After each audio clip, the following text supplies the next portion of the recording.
and welcome back to Financial Literacy for You. Today we are covering a topic that, if used correctly, can help you understand your money and how useful it actually is. There are two types of depository institutions, banks and credit unions. There are many differences between the two, so it's important to know those differences.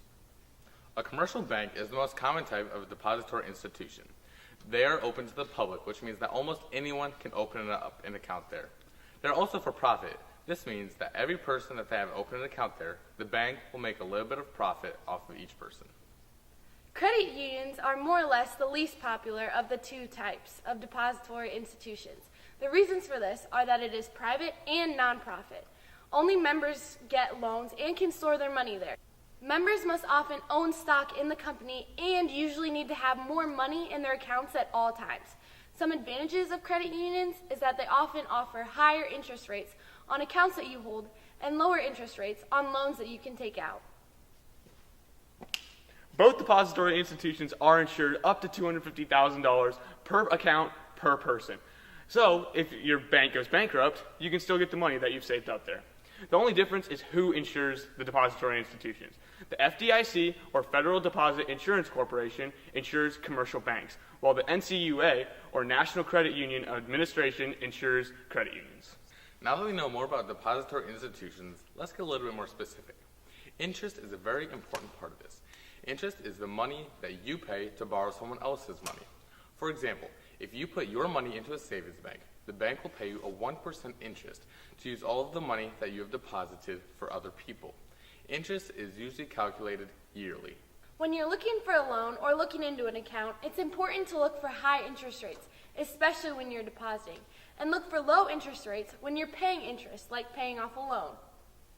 There are many different types of savings accounts. First, there's regular savings, which usually has a low minimum balance and it has easy withdrawals. Second, there's a certificate of deposit. This has a guaranteed rate of return, but there's usually a penalty for if you want to withdraw your money early. The money management account, it has a good rate of return, but there is a possible service charge. And lastly, the U.S. savings bond has a good rate of return, a low minimum deposit, and it's free from state and local taxes. These are some of the different accounts that you can have. You can find more in-depth information about these accounts on our website below. The differences between savings and checking accounts are simple. Savings accounts are meant for you to keep your money in the bank for long periods of time, usually to earn interest. They usually have a limit on how many withdrawals you can have per month per account. Checking accounts are usually easy access and easy transactions as well. When you open a checking account, you get checks, of course. When depositing and using new checks, there are many different ways that you can sign them. The way you sign them depends on how you intend to use them. First, a restrictive. This means that you want your money to go straight into your account. So, where you sign your name on the check, you write for deposit only, and then your account number, and then your name. That ensures that your check will go to the right place. A special endorsement is when you want to give the money you just received to another person. For this, you write pay to the order of and the name of the person that you want to give the money to. The last endorsement is the easiest. It is a blank endorsement. For this, all you need to do is sign your name, but it should be only used if you're at the bank ready to give the check to the teller. Otherwise, someone can take the check and the money and use it if it's already signed by you.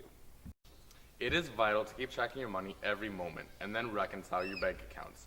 This means that you compare what the bank says you spent with what you say you spent and make sure they match. Another type of currency is megabyte money. This concept can be pretty hard to understand, so bear with me.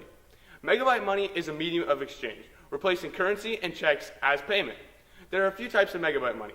Debit cards come straight out of your checking account. Store value cards have a certain amount of money on them, also known as gift cards, and ATM cards can only be used at ATMs.